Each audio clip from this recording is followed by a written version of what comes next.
주간 시사기상도 시사평론가 민동기 씨 어서 오세요. 안녕하십니까. 이게 박수 치면서 정리하는 사람은 저밖에 없죠. 네. 근데 오늘은 정리가 안 되네요. 박수를 아무리 쳐도. 오늘은 제가 밖에서 봤는데요. 네. 박수를 쳤는데 박수 소리가 잘 안 들렸습니다. 제가 이게 이게 대선이 가까워오니까 각 당의 대표로 오시는 분들이 내가 지고 오면 안 된다 이런 게 굉장히 강하신 것 같아요. 네. 오늘 하여튼 격렬했습니다. 오디오가 1분 이상 물렸던 것 같습니다. 야, 저도 막 식은땀이 날 정도였는데 우리는 물리지 말고 합시다. 월요일부터 스케줄 보죠. 간단하게 정실정 오늘 언급을 하겠습니다. 오늘 언론중재법 여야 협의가 오후 4시에 있고요. 예. 그리고 국민의힘이 오늘부터 후보 등록을 이틀 동안 받습니다. 네. 경선버스가 드디어 출발합니다. 그렇죠.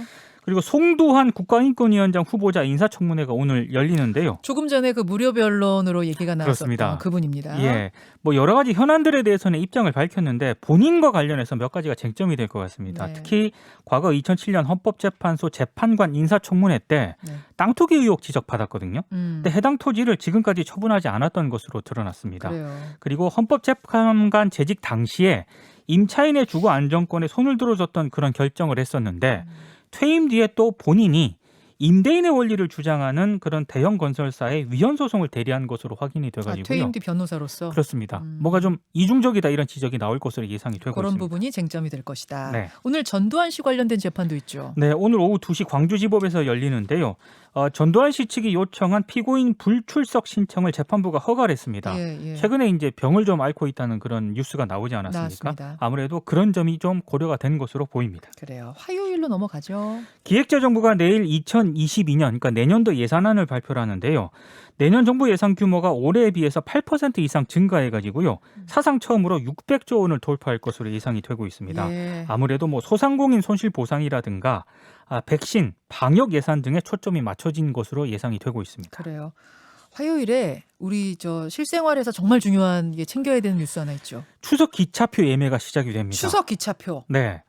추석 연휴 기간인 9월 17일부터 22일까지 운행하는 KTX라든가 무궁화호 승차권을 내일부터 사흘 동안 온라인과 전화 등 100% 비대면 방식으로 사전 판매를 하거든요. 화수목. 그렇습니다. 근데 1인당 구입 가능한 승차권이요. 편도 4장, 네. 왕복 8장이고 만약에 전화로 접수를 할 경우에는 네. 편도 3장, 왕복 6장으로 제한이 됩니다.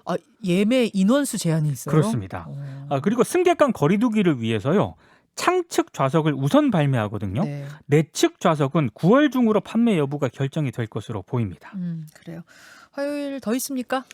화요일에 살펴봐야 할 일정이 또 하나 있는데요. 더불어민주당 대선 후보를 선출하는 경선 투표가 화요일 대전 충남 지역 권리당원 온라인 투표를 시작으로 본격화됩니다. 내일부터예요. 그렇습니다. 충청권 지역의 이 결과가 어떻게 나오느냐에 따라서 네. 이후 이제 초반 판세라든가 이런 게 결정이 되기 때문에 그렇죠. 아마 이재명 지사와 이낙연 전 대표 간의 치열한 좀 경쟁이 예상이 되고 있습니다. 왜 승기라는 말 하잖아요. 승기를 잡는다. 초반에 이런 말. 잡아버리겠다. 이걸 좀 그래서 후보들 각오가 대단하더라고요. 벌써 충청에서. 주말부터 주말에 어우, 충청 내려가가지고요. 불꽃 튀었습니다. 그렇습니다. 수요일에는요? 문재인 정부의 마지막 정기국회가 9월 1일 수요일부터 이제 100일간의 일정으로 열리는데요. 네. 더불어민주당은 이번 정기국회에서 탄소 중립 녹색 성장 기본법을 비롯해서 검찰 개혁 법안 등 여러 중점 법안들을 처리하겠다는 그런 입장인데 언론중재법 개정안을 둘러싸고 여야가 격하게 대치를 하고 있지 않습니까? 그렇죠. 굉장히 정기국회 전망이 밝지 않은 상황입니다. 수요일에 수출입 동향도 발표되죠. 지난해 11월 전년 동기 대비 4.1%로 늘어난 이후에 올해 7월까지 9개월 연속 증가세를 유지를 했거든요. 네. 8월 수출액도 두 자릿수 증가를 기록할 것으로 보이는데 여기에는 반도체를 필두로 한 주력 품목을 비롯해서 신성장 품목이 모두 증가해서 아마 이런 점이 좀 여러 가지 좀 성장의 어떤 동력이 됐다는 평가가 나오고 있습니다. 이걸 비롯해서 경제 관련 일정이 이번 주에 꽤 많더라고요. 한국은행이 목요일에요. 실질 국내 총생산 성장률을 포함해서 2분기 국민소득 잠정치를 발표를 하거든요. 이게 코로나19 4차 대유행 충격이 일부 반영이 된 그런 통계인데 예. 올 1분기에 우리 경제가 1.7% 성장을 했기 때문에 2분기에서 4분기 사이에 분기별 성장률이 0.6%대 후반 정도면은요. 연간 성장률이 4% 가능할 것으로 보이거든요. 그래요. 그래서 아마 이번에 굉장히 어느 정도 나오느냐가 굉장히 중요한 포인트가 될 것 같습니다. 목요일에는 8월 소비자 물가 동향도 발표되던데요. 지난 4월에 2%로 올라선 뒤에 7월까지 4개월 연속 2% 상승을 지속을 했는데요. 예. 좀 민감하게 생각해야 될 대목은 생활물가 지수 있지 않습니까? 계란값, 우유값, 라면값 막 이런 우리한테 거요. 굉장히 민감한 네. 품목들 이게 3.4%나 올랐습니다. 그래서 2017년 8월 이후에 최고 상승폭을 기록을 했기 때문에 이번에 또 얼마나 좀 올라갔을지가 또 포인트가 될 것 같습니다. 이런 게 다 금리 정책과도 연결되는 그렇습니다. 거니까. 예. 그렇죠.